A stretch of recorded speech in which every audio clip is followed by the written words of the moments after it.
Welcome to A Drink of Wisdom with Nathan Drinkard. I'm Jay Wise. Thanks for spending some time with us. Hope you had a wonderful Thanksgiving. And as a reminder, we're on Anchor, we're on Apple Podcasts, we're on Spotify. If you're looking for us in the video format, you can find us on the A Drink of Wisdom YouTube channel. Drink. Hope you had a great Thanksgiving, man. Great to have you back.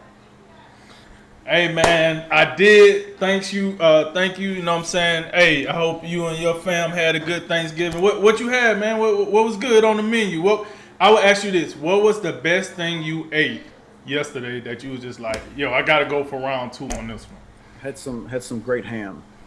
I'm a Great. ham I'm a ham fellow. I used to love turkey as a kid, and I'm more of a ham fellow now. What about you?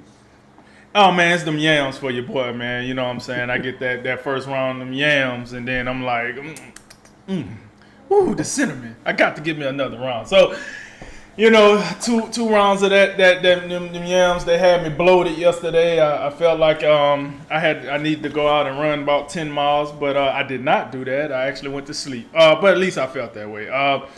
So with that said, I'm feeling great. Day after Thanksgiving, we in here on another fruitful Friday. I'm in here with my boy Jay, and you know what it is? Another day, another dollar. We're gonna have to give the streets what they need. We see what they don't, and we say what they want. Set your dinner plates, and I ain't talking about the plates you used yesterday. You need to set some new ones because it's time to eat. And last but not least, let's talk some sports, baby.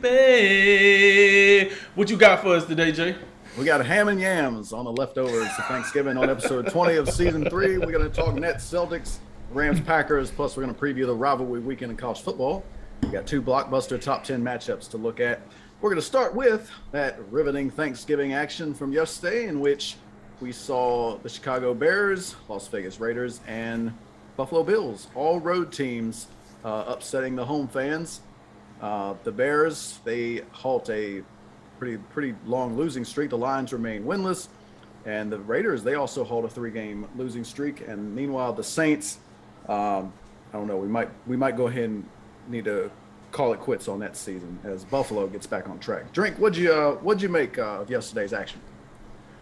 The Lions don't want to win. I think they want to do what you said and go 0-16 at 1. The Raiders and Cowboys gave us a game in the second half, and just like you said, the Saints offense is in the affirmative. They're pretty dead. Somebody get the corner in here. They're pretty doggone dead with Trevor Siemian calling plays. But for more context, going back to the Bears and Lions, listen, here's a game that we talked about on Tuesday, and you said the Lions need to win this game because it's going to be very hard for them to win some of these games down the road. This was a winnable game. Anybody that watched the game, you had to come back and think, yes, the Lions could have won this game, especially after that first drive where Josh Reynolds get the touchdown. You know, the Lions did a pretty good job driving the ball down. And you know, Jared Goff, when I seen him drop that down to Reynolds, I was like, okay, this is what I meant. Jared Goff could have won them the game last week, and it went down from there. So, you know, I did pick the Lions to win, and I was sadly mistaken. I just thought this was going to be the time that the Lions finally get their first win, and they did not. Honestly, you know, we joked about this before the show, man. It's just, man, those Lions fans, man. If you're a Lions fan, you really got to be living on the laurels of 1908 or whenever, you know. This is the Barry Sanders days at best. I don't know who they could bring in to fix that franchise. I don't know if it's a NFL coach, a college coach, a baseball coach, a wizard, David Blaine, you know, Jesus Christ himself. I don't know how you get that team back on track, but it takes more than draft picks. I mean, this is probably the only team I know you can give 5 first-round draft picks to, and they still probably won't be any good. So I don't know, man. And then over to the Bears. I think a good win for the Bears. As you might remember, before the game started, we had the rumors that Matt Nagy might get fired if he lost this game to the Lions. The GM did come out in a press conference and say that was, you know, tomfoolery and ludicrous. There's just rumors that got started, and they would not fire Nagy. But I tell you one thing, I wanted to see if they lost what was going to happen. you go out here and lose to the Lions. I wanted to see it. Luckily for him, we don't got to worry about that. He don't got to worry about that because the Bears did win over the lonely Lions. And then over to the Las Vegas Raiders and the Dallas Cowboys. Here's the deal. I told you, man. In the first half of that game, I was like, oh, hey, y'all, the food done yet?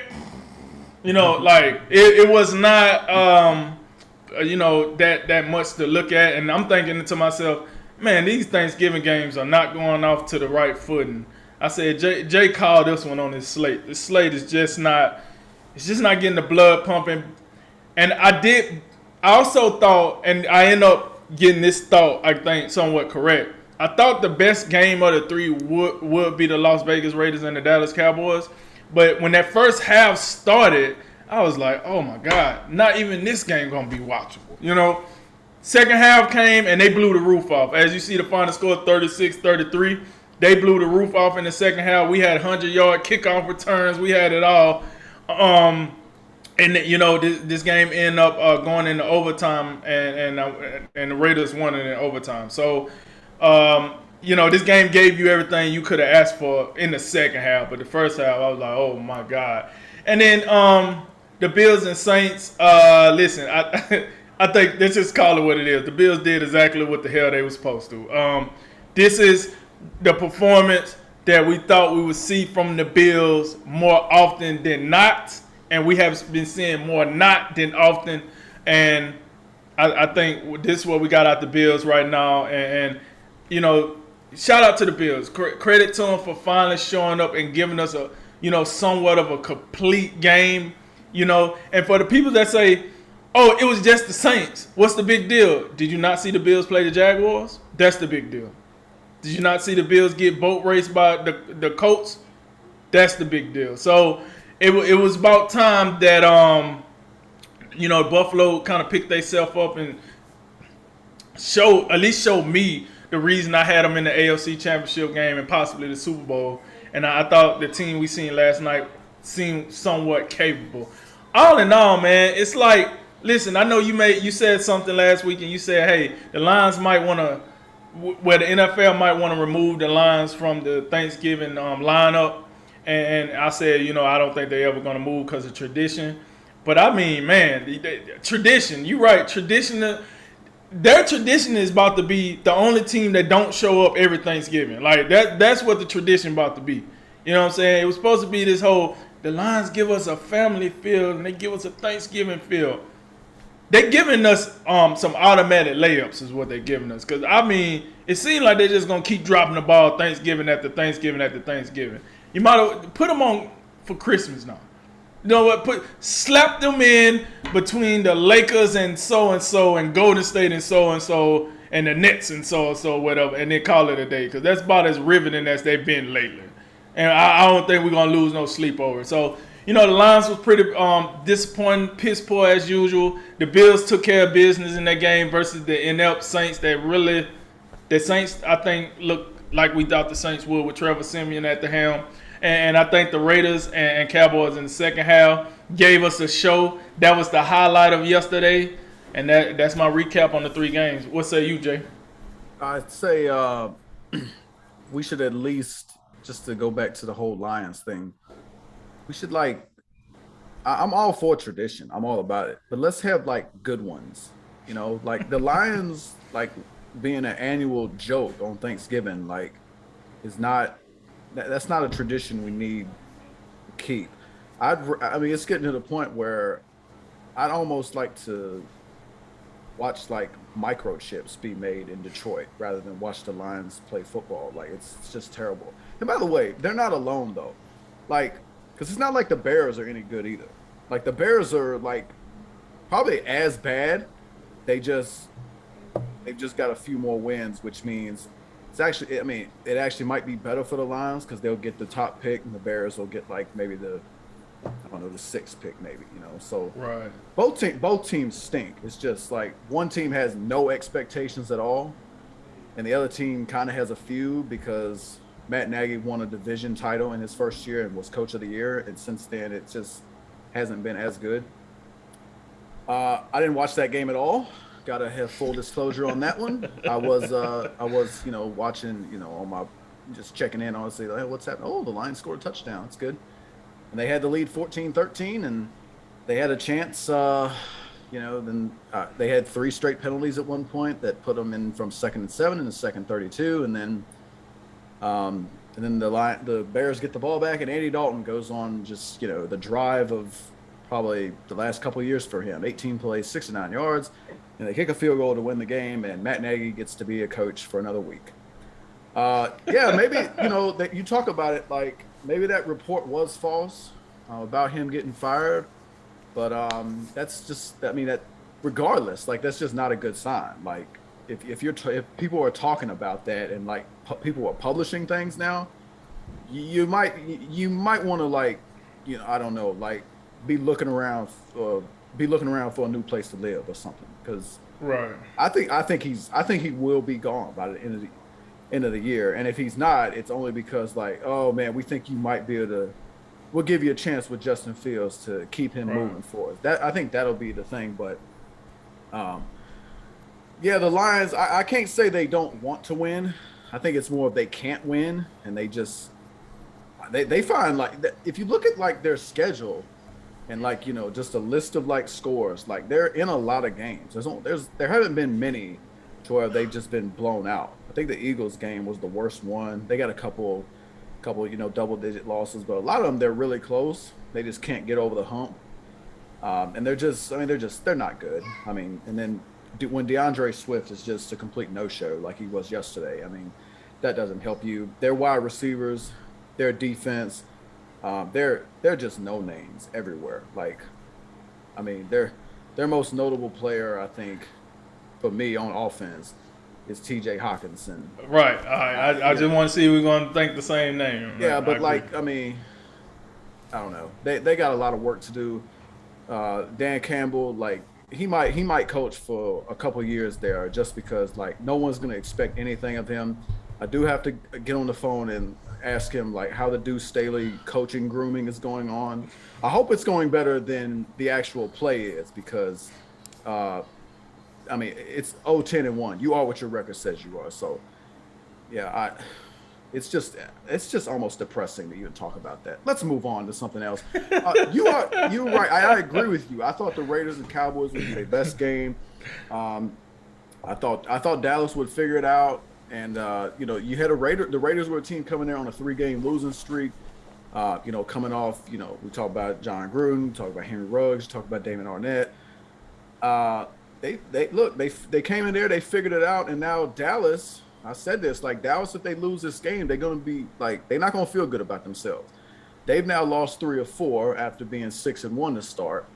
And I don't know, this defense just, they just can't figure it out right now. You look at the Raiders, what they have to offer out there. They, if the return of Deshaun Jackson, like, oh, Deshaun Jackson, we need somebody fast to replace Henry Ruggs. Come on, Deshaun.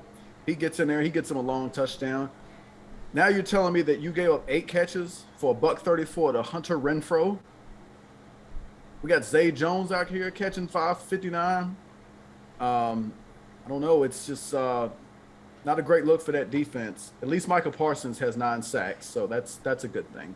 And the Raiders lost they best pass catcher in Darren Waller. They lost Darren Waller, so credit to Derek Carr for just continuing to throw to who's out there, because he's seemingly going to lose somebody every couple weeks, I guess. But I mean, he's not alone though. We knew Dak was going to be shorthanded into this game. He didn't have Amari Cooper. CeeDee Lamb couldn't clear concussion protocol in time. He still ended up with a fairly good stat line: 32-47, 375, 2 touchdowns. But once again, the trend with this team for me is when they can't run the ball, they don't have as good a chance to win.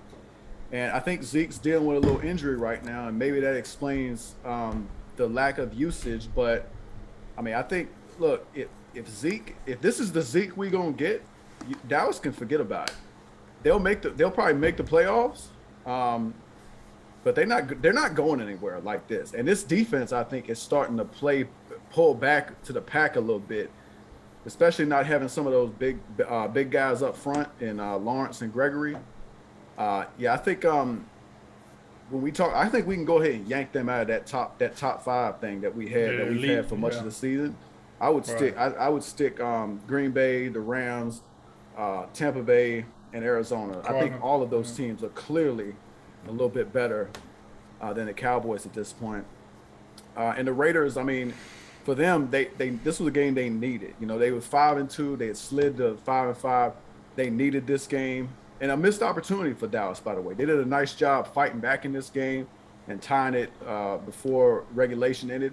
And they got the ball to start the overtime, and that's what you want in overtime. Get the ball to start, go in there and take care of business, and they go 3-and-out.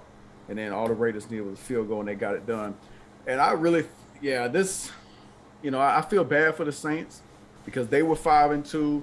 Jameis Winston was playing well for them. You know, we're not going to get him confused with Peyton Manning or anything, but he was out there, playing relatively well. He was taking care of the football, doing what you need to do for a team with a good defense and a good running game.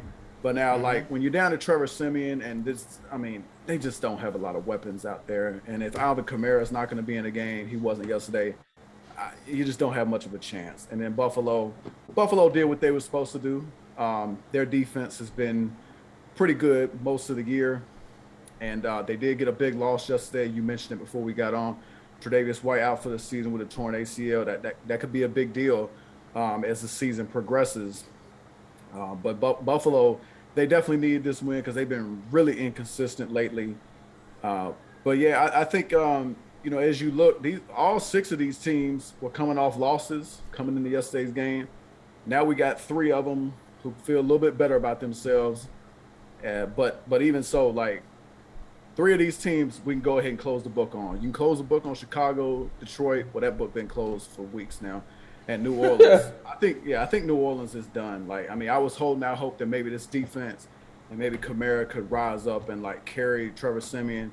I don't think they can at this point, and it's going to be too much of an uphill battle for them.